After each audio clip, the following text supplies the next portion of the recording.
بات ایک دوست نے ایک دفعہ مجھے بھیجی، مجھے بڑی وہ حسین لگی۔ اس نے کہا کہ ایک شخص کا انتقال ہو گیا، وہ جب اس کو دفن کرنے لگے جنازہ پڑھ کے تو ایک آدمی نے اس کی چارپائی پکڑ لی۔ اس نے کہا اس نے میرا 45 لاکھ روپیہ دینا ہے، پہلے پیسے دو گے پھر دفن کرنے دو، پیسے دے دو دفن کر لو۔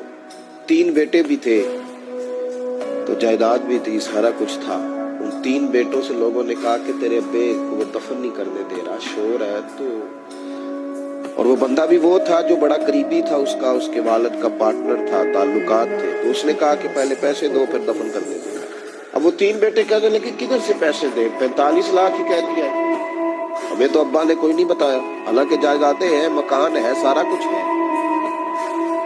تو بھائی ہم کدھر سے دیں؟ چلو 2-4 لاکھ کی ٹھیک ہے، وہ تھوڑا سا کرے نرم رویے کو تو ہم کرتے ہیں، شور تو ہے، لیکن کدھر سے دے 45 لاکھ؟ جب بات بہت تیز ہو گئی، شور ہو گیا، وہ انسان مجنون بن کے اس نے چارپائی تھامی ہوئی ہے، کہتا نہیں پہلے پیسے دو گے پھر دفن کرنے دوں گا۔ 3 بیٹے تھے تو ایک بیٹی بھی تھی، بیٹی کو گھر میں پیغام گیا کہ تیرے ابا کو دفن نہیں ہونے دیتے، اس نے سارا زیور اتار کے بھیج دیا۔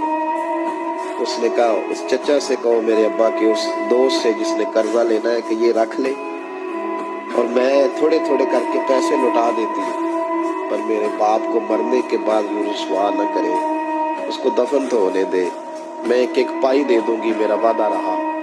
جب وہ بیٹی نے 8-10 لاکھ کا زیور بھیج دیا تو وہ قرضہ لینے والا شور کرنے لگا۔ اس نے کہا او مجھے پتہ چل گیا، مجھے معاف کر دو سارے اور اسے دفنا دو۔ کہا کیا ہوا؟ تو وہ کہنے لگا میں نے اس سے 45 لاکھ لینا نہیں تھا، میں نے دینا تھا، تو میں غور کر رہا تھا کہ اگر تو میں نے اعلان کر دیا نا کہ 45 لاکھ میں نے دینا ہے تو 110 نکل آئیں گے وارث کہ مجھے بھی دو مجھے بھی دو، تو میں نے یہ رویہ اس لیے اختیار کیا ہے کہ میں دیکھو اس کا اصل وارث ہے کون۔ تو اصل وارث وہ بیٹی ہے جس نے اپنے کانوں سے بندے بھی اتار کے بھیج دیے اور جس نے اپنے وہ شادی والے دن پہننے والے زیورات، پہلی رات کا وہ اس نے زیور بھی سارا اتار کے دے دیا۔ اس نے کہا کہ باپ کا کفن نہ ہو جائے، تو اصل وارث وہ بچی ہے۔